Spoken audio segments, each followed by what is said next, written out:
These 10 books changed how I thought of disability. Maybe they will change you too. Here's your reading list for Disability Pride Month. If you didn't know, July is Disability Pride Month. So let's celebrate! Woo! If you're new to my channel, I'm Katarina, a deafblind speaker, content creator, and consultant on disability awareness and inclusion. Today, I'm going to be sharing my top 10 books that I recommend everyone reads for Disability Pride Month. And if you want to get these books right away, you can shop them right from my bookshop list. So check that out in the description, and you can even see more titles that you can have so much fun reading. Now, with this list today, we're including a mix of fiction, memoir, nonfiction, different kinds of books, because I really wanted to represent the different styles that you can tap into, as well as people who have different perspectives, different types of disability, and represent a diversity. Because remember that disability is intersectional. Anyone can be disabled. So I always wanted to be mindful of that and include a variety of voices. Let's get started. We're opening our list with Disability Visibility, First-Person Stories from the 21st Century, edited by Alice Wong. I love the cover of this book. I still think it's so beautiful. And Alice Wong is unfortunately now an ancestor within the disability community, and her work was so amazing. She did so much just to document our stories, and this book is evidence of that. I always recommend it as a starting point because it is a collection of chapters written by different people. So in one book, you hear from so many different perspectives, different disabilities, different thoughts about disability identity, different stories and approaches. And I really, really think it's a beautiful starting point, and it's so powerful. So anyone who just wants to learn about disability and wants to get started, you're going to get storytelling from this book. You're going to get knowledge, lived experience, sharing. And I think what's also really awesome about it is that it is a complicated book. There's a lot of nuance in it. It is not making something palatable or simple.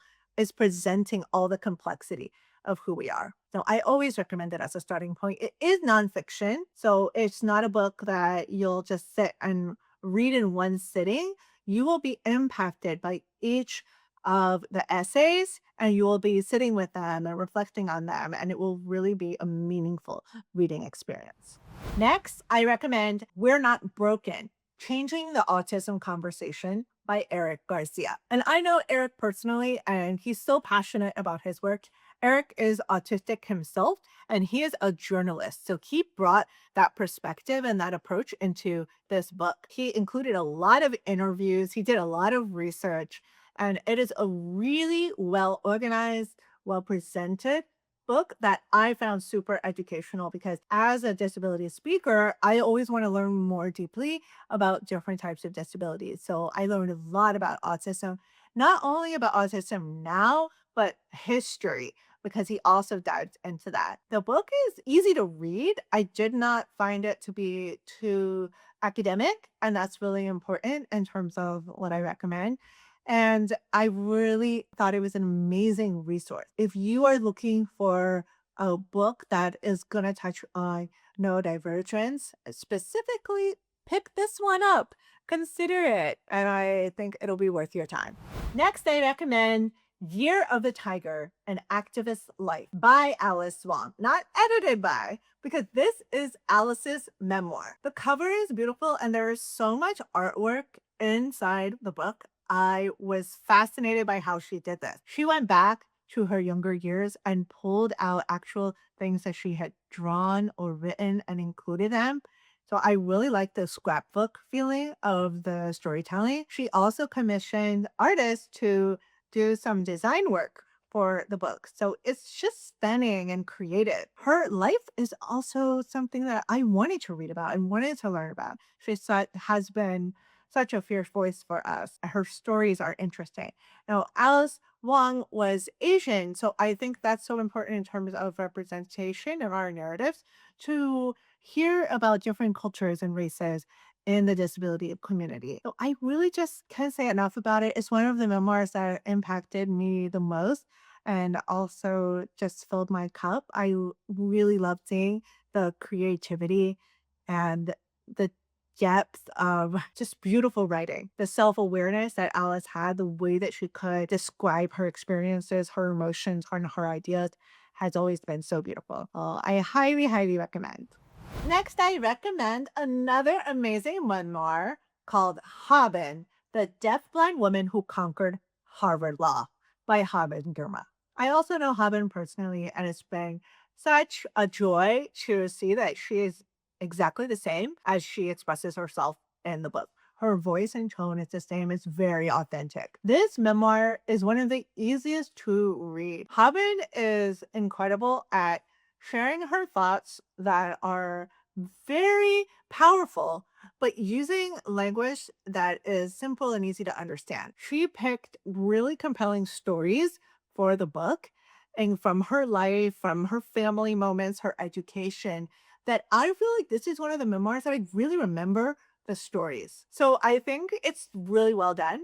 And of course, from the subtitle there, you're understanding that she went to Harvard Law School as a deafblind person, and that has made her such a role model for people. I think she was the first deafblind person to graduate from Harvard Law School, which is why she even got this book deal. Like, she's been an incredible advocate for us. So I highly recommend. And I also want to mention that this is another example of representation on this list, as Haben is a Black woman, and it's really important to amplify their voices. So if you're looking for a memoir that will be an easy read where you'll also learn a lot, pick up a copy of Haben.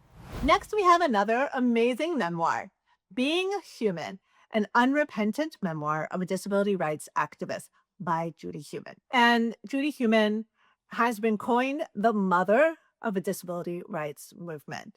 She was an incredibly important figure, not only in disability rights history, but also in today's disability rights movement and the disability community. Judy is also of recent ancestor, and her story was amplified very widely in the Crip Camp documentary that came out several years ago on Netflix and now is also for free on YouTube. And that's where I first learned about Judy. And I wish that I had been taught in my younger years about the disability rights movement and how we even got to having the Americans with Disabilities Act in Section 504. Those things were hard won, and disability rights activist Judy Heumann was in the middle of it, super involved, and she was a leader. So I knew a little bit of her story from watching the documentary. I do recommend that everybody watch Crip Camp. It's incredible. After that, she came out with this memoir, and I was so excited to go deeper into her life story. Some of the things that are really interesting about Judy's life is that her family had to fight to get her access to public education. She also had to sue the city of New York in order to become a teacher, to be allowed to work in the public education system as a wheelchair user. Judy's voice is singular, it is powerful. Her memoir is very well written. It's also an easy read. It's something that you can pick up and really get into. So I love recommending memoirs like this. And I think Judy is someone that everyone should know about. So definitely check it out. Next, we have another memoir, but I promise all of these are really good. This one is called Leg, The Story of a Limb and the Boy Who Grew from It by Greg Marshall. This one is characterized by such a sense of humor. This book is funny. It made me chuckle, laugh out loud to myself. Greg's voice and his storytelling really is so funny. And I think vulnerable at the same time. I remember when I was reading this that I was struck by how much Greg was sharing, even that gritty and kind of negative parts of what it means to be disabled. Sometimes you've had really negative thoughts about yourself. So I feel like he made that okay by sharing it, by being vulnerable about it. Greg has a physical disability, but sometimes it is not apparent, if I'm remembering correctly. So I think that was also interesting to explore throughout his narrative. The other important and interesting part of his journey is that he really talks a lot about his family. And I think that that's just typical of any memoir, but I think it was just a big part of his story. So I think that just because I love reading, I kind of have high standards for the writing, and I really enjoyed Greg's book. It was fun. Pick it up if you're someone who likes that kind of humor and you want to have that experience. Greg is also gay, so I appreciate that he shares that aspect of his identity as well. It's so important to me to amplify voices from different identities, including the queer community. Next, we have another memoir, but I promise it's good. Sipping Dom Pérignon Through a Straw, Reimagining Success as a Disabled Achiever by Eddie Ndopu. And so Eddie Ndopu is someone, he represents a different part of the world because he's from South Africa. And part of his story takes place in South Africa, also in the UK, and now I believe he lives in the US. So his memoir is, oh my gosh, the cover is amazing. I just love the design of the cover. The title is also really memorable.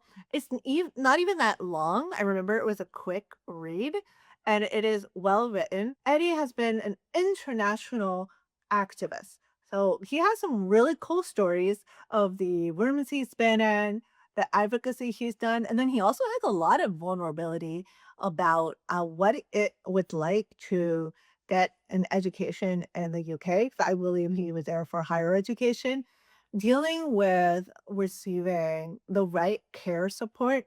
So having support workers, that's a big part of his story. And I think that's a big part of many people's experience with disabilities in our community. So this book really dives into that and talks about that. The positives, the challenges, all the messy parts of it. He is a wheelchair user. He is also a Black gay man. So here we have another identity that and voice that we're supporting when we pick up this book. And he is also a speaker. So Eddie's voice, when you read his book, you can tell that he's so good with words and how he expresses himself. He also has really memorable stories. So I highly recommend. This is just another amazing memoir with a different perspective. Next on the list, we have a work of fiction, changing it up. This book is called True Biz by Sara Nović. What I loved about this book is, first of all, that I had never read anything like it. It is set at a school for the deaf in Ohio. And that was really interesting to me because even though I grew up with a hearing disability, I've never been to a school for the deaf. I've never known anybody who went to one. I don't really know much about what that experience is. And at the same time, it's a coming of age novel.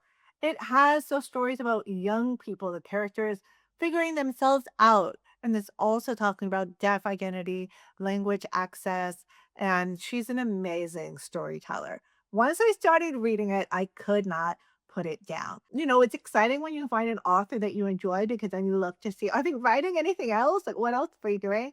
And I believe Sarah has just come out with another book. So she is continuing to write and put out more fiction for us. And I'm really excited to see how her voice develops. She is awesome. And I also learned the term true biz, which I had never heard of because I don't speak with ASL, but American Sign Language. It's like a slang, and American Sign Language is slang for like real talk or actually seriously. That's what I understand. I love that just from the title, Sarah's educating us on culture. We are curious. We want to know what that title means. So that's an amazing way to bring deaf culture to more people. Next, we have Demystifying Disability: What to Know, What to Say, and How to Be an Ally by Emily Ladau. I know Emily personally, and she is such a gem. She is an advocate in the disability community, and her book is a work of nonfiction that is an easy to understand